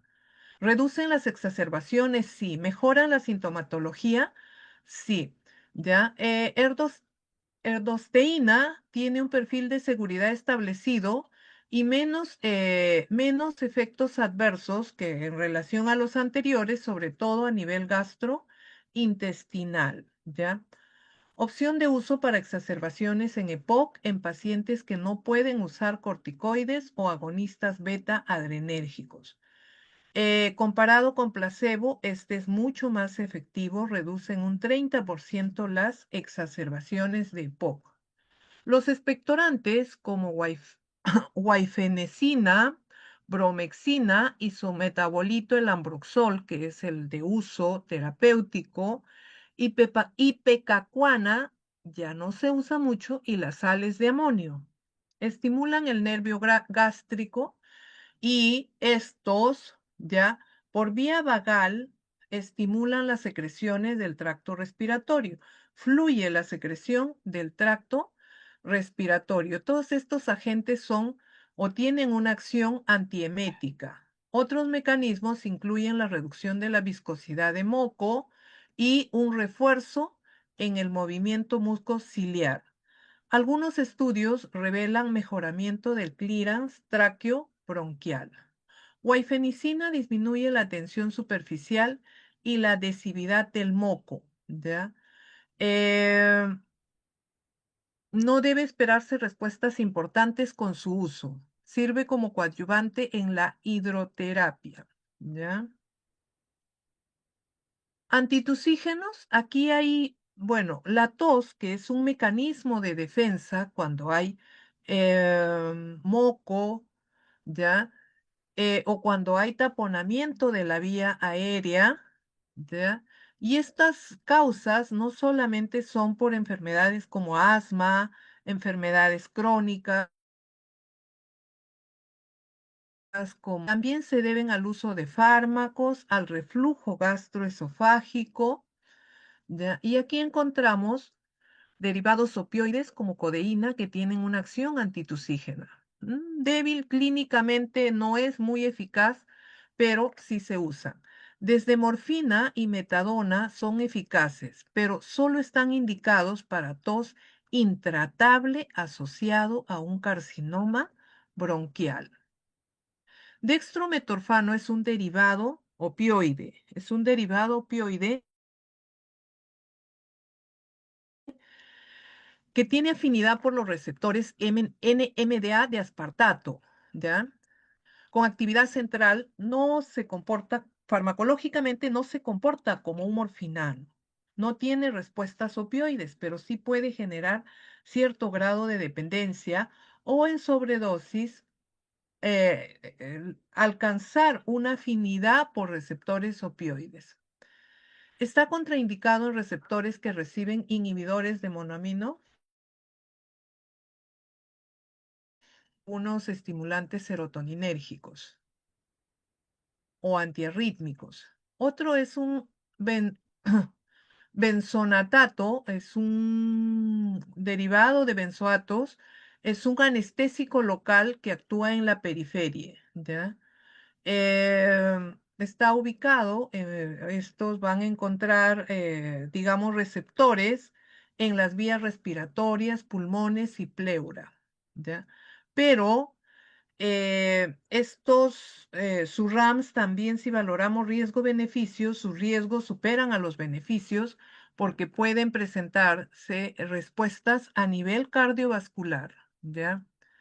Y reacciones o está contraindicado en aquellos que tienen sensibilidad a los PAB, a los parabenos, ¿ya? A las personas que son muy hipersensibles a los parabenos, ¿ya? Un tema muy breve y muy ligero que me va a tomar un minuto. Farmacoterapia en la desadaptación a las grandes alturas. ¿Ya? Las grandes alturas, el incremento de la permeabilidad puede generarse, por ejemplo, lo que se conoce como el mal de montaña o el mal de altura, que puede producir edema cerebral, ¿ya? Y a esto se conoce como edema cerebral de altura. Estos casos de mal de montaña pueden incrementar la permeabilidad de la barrera hematoencefálica, ¿ya? Puede producirse un edema vasogénico reversible con incremento, ¿ya? Con un incremento en el cuerpo calloso y en la sustancia blanca subcortical. Incremento de la presión intravascular, incremento del flujo sanguíneo cerebral y la pérdida de la autorregulación de la presión cerebral. Hay factores químicos, sí, óxido nítrico, citoquinas, factor de crecimiento endotelial, juegan un rol, ¿ya? En alterar la permeabilidad vascular. Sobrevivientes del edema cerebral de altura, ¿ya? Muestran depósitos de hemosiderina en el cuerpo calloso, ¿ya? En estos pacientes, ¿ya? Que revelan ya estos depósitos. Ahora, el mal agudo de montaña, estos es infrecuente, se da o es poco frecuente, pero se da por encima de los 2000 metros, por ejemplo, personas que viajan a Cusco, ¿ya? La incidencia en promedio es de un 25%, se da entre aquellas personas que acuden entre los 2000 y 3000 metros del mar. Por ejemplo, los que viajan de Lima de repente no afecta mucho porque Lima tiene microclimas, ¿ya? Pero aquellos que van de climas muy costeros, muy al nivel del mar, sí.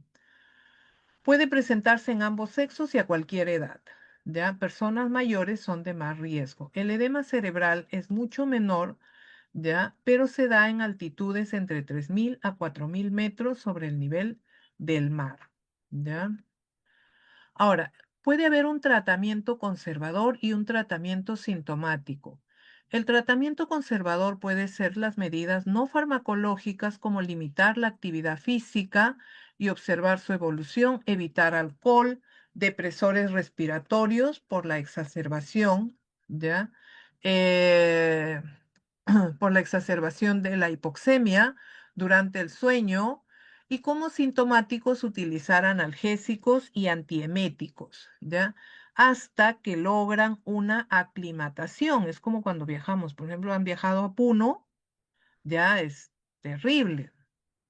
Sientes que la cabeza te va a explotar. Tratamientos sintomáticos sí con analgésicos para la cefalea, AINES son de elección, ¿ya? Y algunos antieméticos, inclusive ondansetron, prometacina, que es un antihistamínico, para evitar náuseas y vómitos, e inclusive la acetosolamida, que es un diurético, para reducir el edema. Los síntomas moderados a severos van a requerir medicamentos como acetosolamida, dexametasona, suplementos de oxígeno, terapia hiperbárica y ocasionalmente reducir la altura, o sea, ir en descenso de la altura, ¿ya? Esto sobre todo cuando se sospecha de un edema cerebral de altura, ¿ya?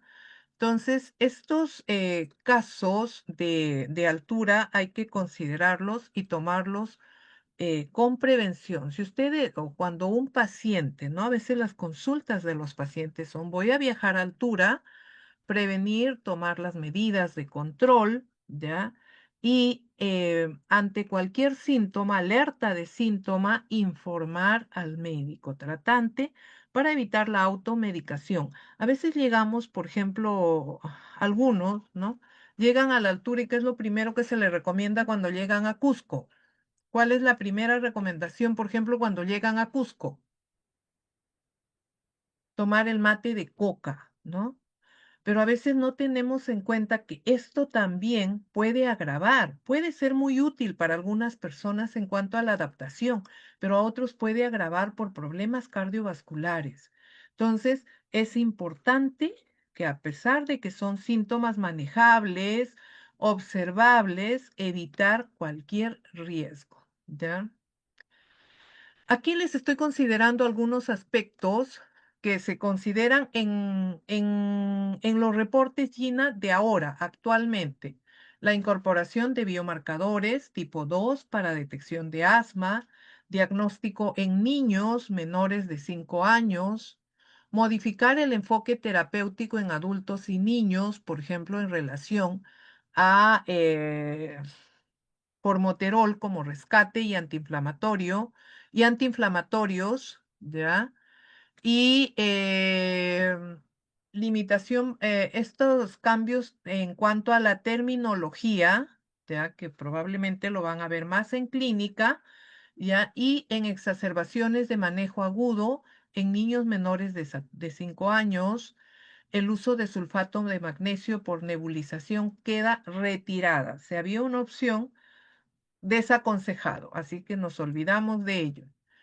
Y se destaca el uso de cuestionarios válidos, sí, es muy importante, la evolución en el concepto de remisión como objetivo intermedio más ambicioso entre el control y la curación, dado el uso creciente de terapias biológicas que están apareciendo. Siguen siendo los glucocorticoides, los antiinflamatorios más útiles en asma bronquial, sí, siguen siendo los más útiles en asma bronquial. Y la definición de asma en esta edición de GINA 2025 no ha cambiado, sigue siendo la misma, ¿ya? Sigue siendo la misma. Entonces, en esta estrategia para tratar asma, recomendar asma, sigue siendo la misma. Muy bien, chicos, ¿alguna pregunta para pasarles la asistencia? Me he pasado 10 minutos, mil disculpas.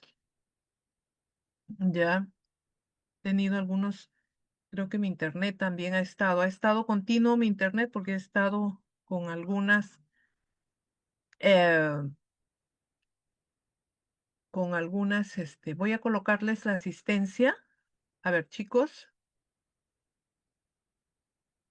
¿alguna pregunta hasta aquí? Chicos, Todo voy a claro, dejar de... doctor. No, Todo doctora, todo claro. claro. Ojalá que en adelante vamos a tener el seminario, ¿ya? Vamos a tener el seminario de asma esta semana, ¿ya? Vamos a tener el seminario de... ¿Dónde está la lista?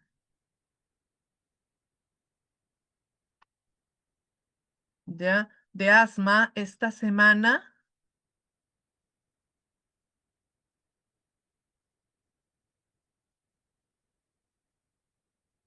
Doctora, disculpe una pregunta.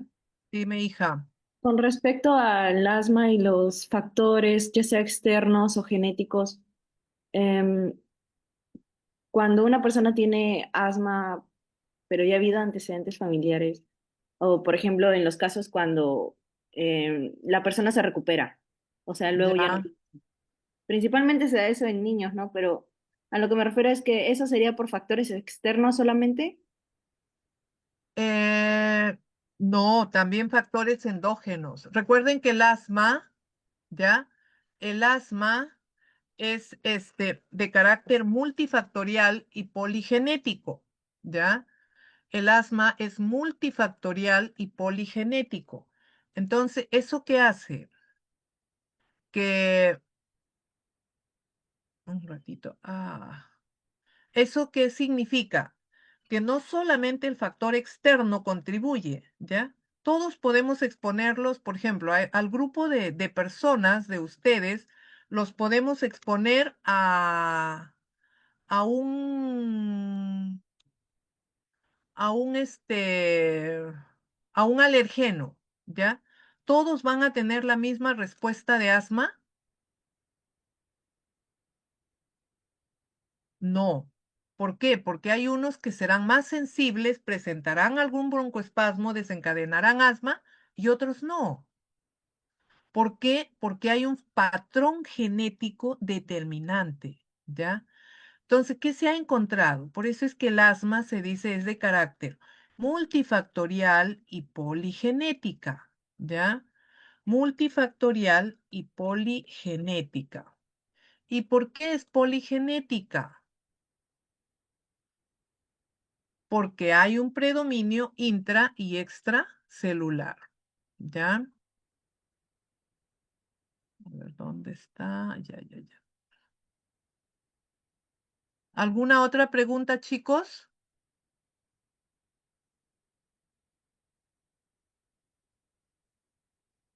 Hola,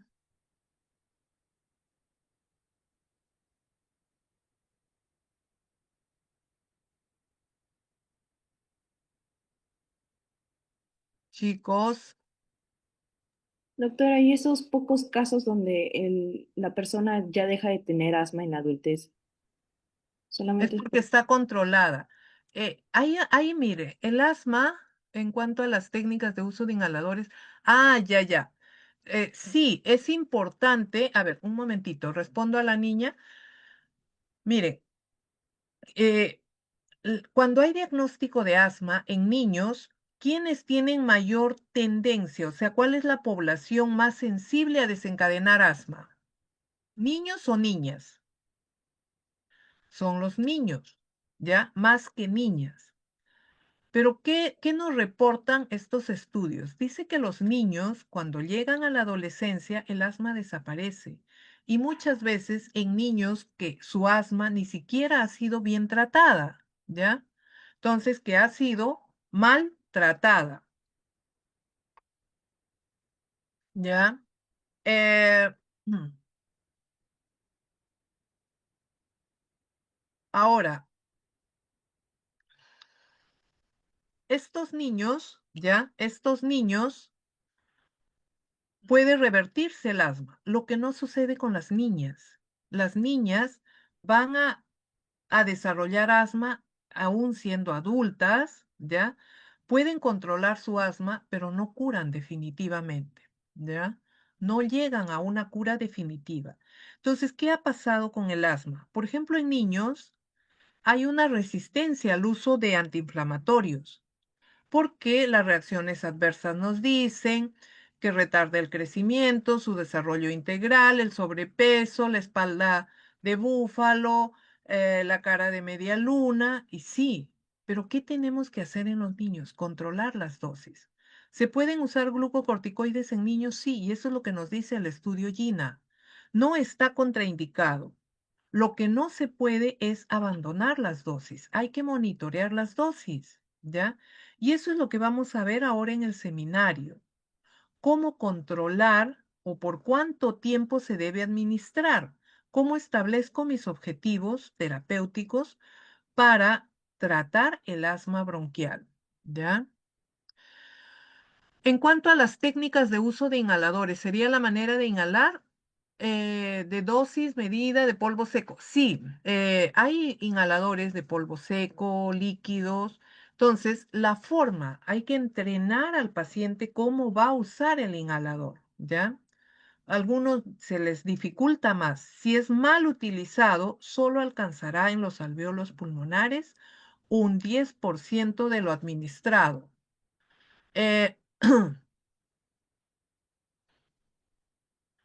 Eh, entonces, hay que enseñar, entrenar al paciente cómo usar el asma e inclusive hay algunos tutoriales de cómo manipular el asma.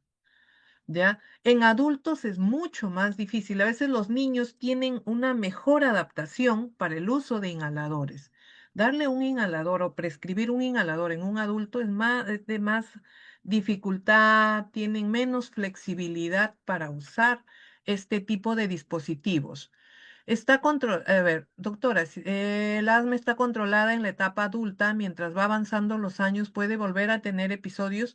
Sí, recordemos que el tracto respiratorio, o sea, además de los factores externos, también están involucrados factores emocionales, ¿ya? Entonces, puede presentarse algunos episodios. Entonces, tenemos que orientar al paciente a llegar a un estadio que minimice el uso de fármacos, que tenga como criterio, ¿ya? Usar el inhalador cuando haya o cuando aparezca un broncoespasmo, cómo actuar, cómo debe ser esta eh, administración vía inhalatoria, sobre todo de un agonista beta 2 como es salbutamol de acción corta. Recordemos que los agonistas beta 2 de acción corta tienen un margen terapéutico estrecho, ¿ya? Su margen terapéutico es estrecho, entonces a veces no evidenciamos las RAMs y vamos a evidenciar efectos tóxicos como las arritmias, ¿ya? Inclusive un shock cardiogénico. ¿Qué cambios farmacodinámicos explican una menor respuesta a broncodilatadores en EPOC? eh, comparado con asma. Lo que pasa es que el EPOC, ¿ya? La obstrucción es mucho más severa, ¿ya? Porque hay cambios, hay modificaciones ya histológicas y esto hace que la reversión sea más lenta, o sea, la producción de moco es mayor, ¿ya? Entonces va a requerir un manejo ya clínico y donde el fármaco o los fármacos de elección son los anticolinérgicos. La causa de EPOC, como hemos visto, la causa principal es el humo de tabaco, ¿ya? O sea, en fumadores crónicos van a presentar EPOC, ¿ya? De que esto llegue a ser un enfisema pulmonar, inclusive una fibrosis pulmonar, ese es el riesgo, ¿ya? Ese es el riesgo de EPOC, ¿ya? ¿Puede tratarse? Sí.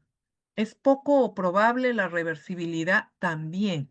A diferencia de asma, que es más controlada, tenemos más posibilidad de que el manejo sea con o con un fármaco o con una menor dosis de un antiinflamatorio como es un glucocorticoide por vía inhalatoria y un control sintomatológico sin uso de fármacos, ¿ya? A diferencia de EPOC, que hemodinámicamente siempre va a requerir un tratamiento farmacológico, un control clínico muy bien monitoreado, ¿ya? Entonces, aquí hay cambios en la estructura del tejido. Podemos decir, en asma también se ha encontrado alguna remodelación de la vía aérea. Sí, es probable, pero con EPOC esto es mucho más evidente. ¿Ya? Bien, ¿alguna otra pregunta, chicos? ¿Ya se anotaron? A ver, ¿ya se anotaron?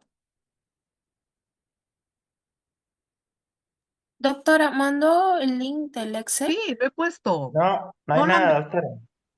¿Cómo que no hay No se ve nada? el link. No, no, no hay nada. Ay, creo que solo le he mandado... Uy, Dios, voy a ponerlo a todos. Creo que lo he mandado solo a uno de sus compañeros. Ah, está solito, Ya, solito ahí. ahora creo que solo se lo he enviado a uno. Oh, discúlpenme, chicos. Creo que solo le he mandado a un alumno y no me... Ya se ve. Sí, creo que solo le había enviado a Fabricio. Ahora sí, ya. Discúlpenme.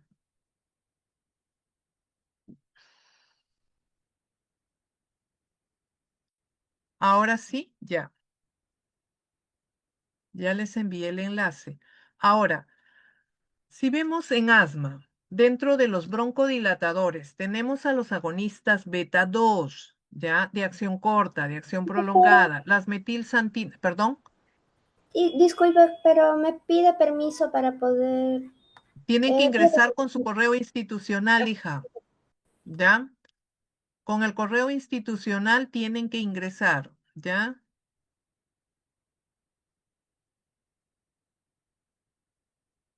¿Quién le pide permiso? A ver, voy a verificar.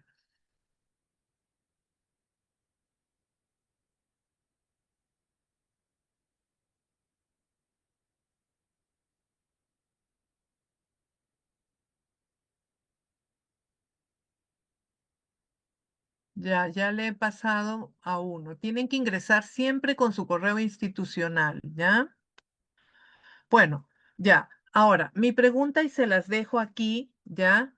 Es, eh, ¿cuál de estos grupos de broncodilatadores es más eficaz? ¿Los agonistas beta 2, las metilsantinas o el anticolinérgico? A pesar que hemos mencionado que no revierte un broncoespasmo.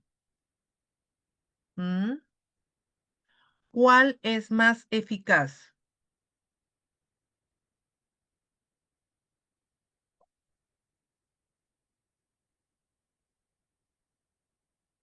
¿Mm?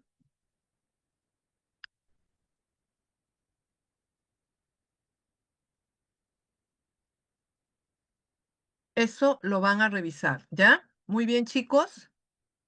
A ver, lo voy a dejar 2 minutos más. ¿Todos se anotaron? A ver, voy a visualizarlo. Doctora, ¿puede repetir la pregunta? Por favor. ¿Cuál de los agonistas beta 2 tiene una mejor eficacia broncodilatadora? ¿Ya? ¿Cuál es más eficaz como broncodilatador? ¿Los agonistas beta 2, las metilsantinas o el bromuro dipratropio? Por favor, no borren a los otros, ¿ya?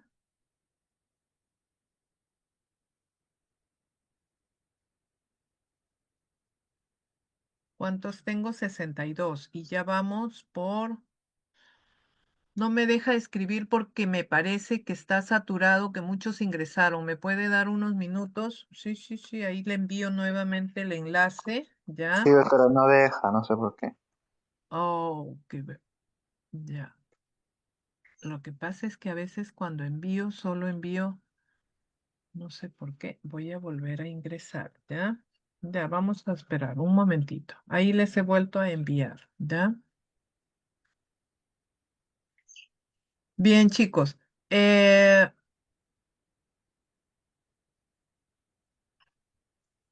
última parte del mal de altura es un tema que lo hemos incluido en estos últimos 2 semestres, 2, 3 semestres. Oh, no, no, en estos últimos 2 años. Los hemos incluido, ¿por qué? Porque es importante tomar medidas. ¿Ya? No es cosa de broma el mal de altura, ¿ya? Hay que prevenir, tener la capacidad de observar, de evaluar, de tomar decisiones, de tomar medidas y prevenir, ¿ya? un edema cerebral por mal de altura. Es bien complicado, ¿ya? Y a veces llegamos a sitios de altura, Cusco, Puno en nuestro país es muy frecuente, ¿ya? Y lo primero que hacemos como para adaptarnos es, por ejemplo, el mate de coca, ¿ya? El mate de coca, eh, y a algunos no les va bien. ¿Por qué? Porque hay respuestas a nivel cardiovascular, ¿ya? Entonces, recordemos que la coca puede ser un agonista adrenérgico y esto puede agravar si hay un riesgo de mal de altura. Entonces, por eso la observación es aquí fundamental, ¿ya? Cuando viajan o cuando van en grupo o en equipo, ¿ya? Aquí había habido una pregunta, creo que no la...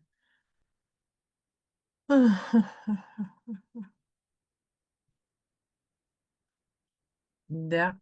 Y el otro, pues este es un, digamos, un tema especial porque la vía inhalatoria es una vía que poco la hemos tocado, ¿ya? Ahora, en muchos casos, en el régimen de administración no varía en relación a una vía sistémica. ¿Y por qué? Porque si bien es cierto, alcanza concentraciones inmediatas y actúa en alveolos pulmonares cuando administramos el fármaco por vía inhalatoria, pero gran cantidad del fármaco se deglute, llega al hígado, se metaboliza y alcanza concentraciones en sangre, ¿ya? Y esto hace que haya una respuesta tardía. Entonces, es por eso que su régimen de administración no varía como si se administrara por una vía sistémica, ¿ya? Ahora, la diferencia, si hay un broncoespasmo para una respuesta temprana, para revertir un broncoespasmo agudo, que es lo que caracteriza al asma bronquial, ¿cuál sería el fármaco de elección? ¿Y cuáles serían los fármacos de uso profiláctico? Eso es lo que vamos a discutir, vamos a definir en el seminario, ¿ya? Muy bien, creo que ya hemos terminado. Yo agradezco su paciencia, su consideración por la demora, ¿ya? Pero no podía dejar, tenía en mente que solo era asma, ¿ya? Entonces, es mucho más ligero desarrollar la clase de asma, pero cuando ya he incluido este tema de mal de altura, me parece bastante interesante, ¿ya? Y que ustedes lo tengan claro, sobre todo el seguimiento, cuál es el tratamiento sintomático. Bien, voy a detener la grabación. Muchas gracias, chicos. Buen día.